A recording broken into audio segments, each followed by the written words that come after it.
विलापिनी अग्निदेव की अभिशप्त पुत्री। एक काल्पनिक, पौराणिक और मन को झकझोर देने वाली कहानी है। यह कथा एक ऐसी कन्या की है जो स्वर्ग में जन्मी, परंतु पृथ्वी पर उसकी आत्मा चीर दी गई। यह कथा है उस प्रेम की जो देवताओं से भी बड़ा था, और उस शाप की जो उसे अमर शोक में डुबो गया। अग्निदेव की कन्या अर्णविका का जन्म अग्निलोक में हुआ था। अर्णविका अग्निज्वाला से उत्पन्न हुई थी, परंतु उसका स्वभाव कोमल जल की धाराओं सा था। वह देवों की सभा में ज्ञान, संगीत और शांति की देवी के रूप में पूजी जाती थी। उसे देखकर स्वयं ब्रह्मा ने कहा, इस कन्या के भीतर अग्नि और शांत सरिता दोनों समाहित हैं। यह पृथ्वी पर कुछ बड़ा करेगी। अर्णविका को एक दिन ब्रह्मा का आदेश हुआ, तू पृथ्वी पर जन्म ले और वहां एक अज्ञात योगी के तप को पूर्णता प्रदान कर। ब्रह्मा जी की बात सुनकर अर्णविका ने पृथ्वी लोक पर मिथिला में जन्म लिया। अर्णविका मिथिला के एक ब्राह्मण घर में जन्म लेती हैं। धीरे धीरे अर्णविका बड़ी हो गई।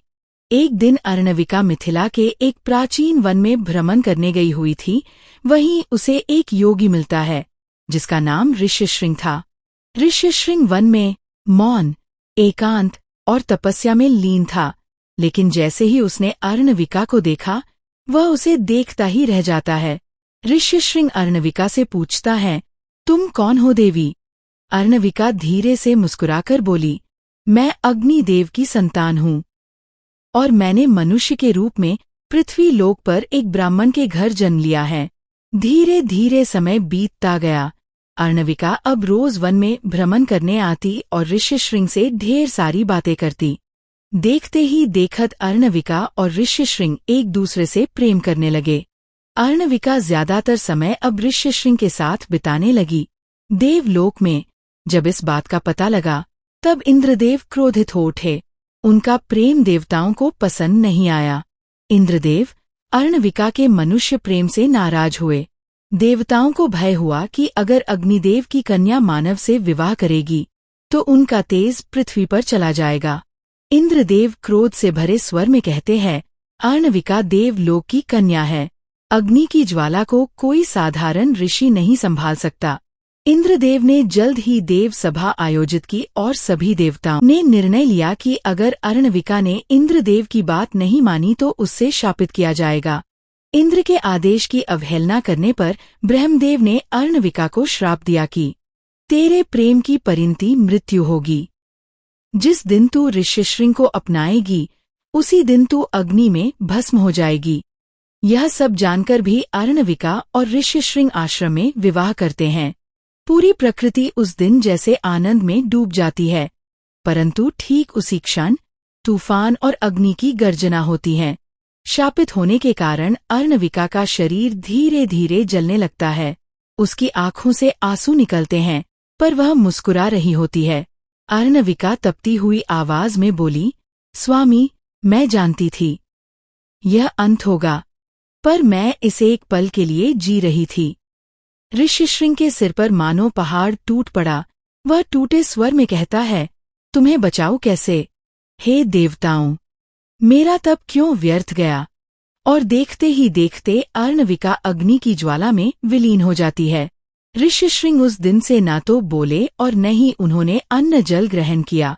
वर्षों बाद वह ध्यान में समाधिस्थ हो गए। फिर से ऋष्यशृंग तपस्वी का जीवन जीने लगे।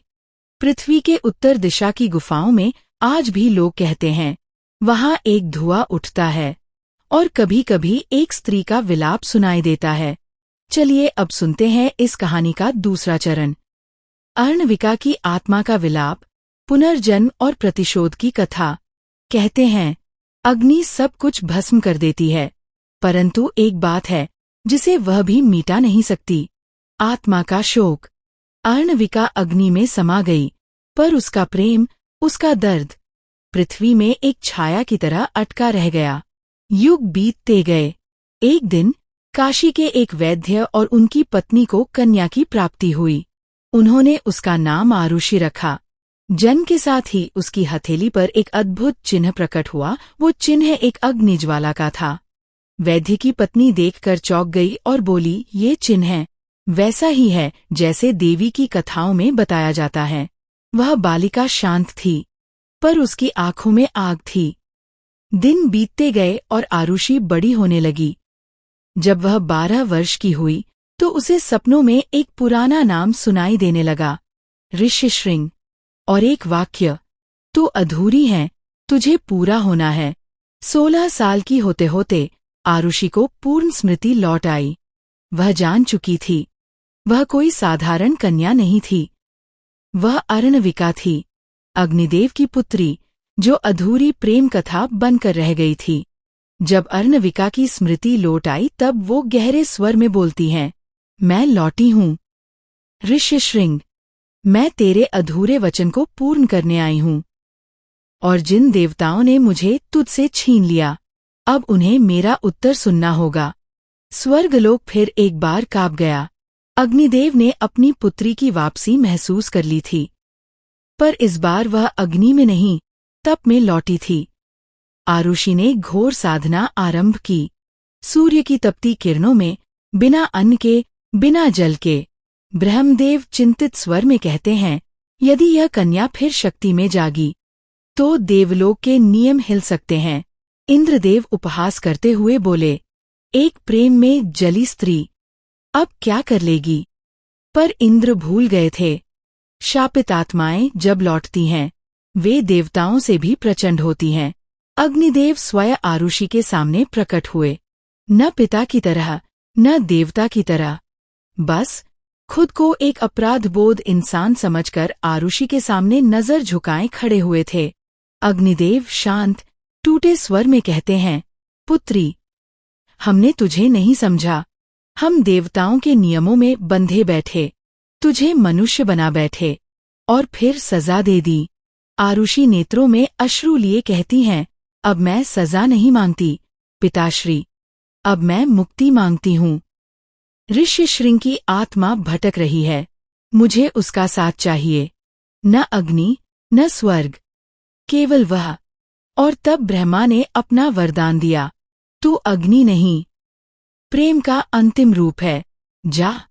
दोनों आत्माएं एक बार फिर मिलें, एक ही अस्तित्व में।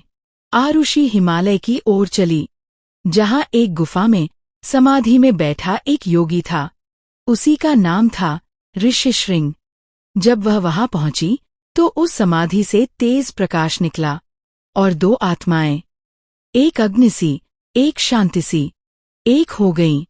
कहते हैं, प्रेम कभी मरता नहीं, वो बस समय के पार चला जाता है, कभी अग्नि में जलता है, कभी आत्मा में मुस्कुराता है। आज भी हिमालय के शिखरों पर, जहां चांदनी ठहरी हो और हवा शांत हो, वहां से आती है एक धीमी पुकार, मैं लौट आई हूं और अब मैं पूर्ण हूं।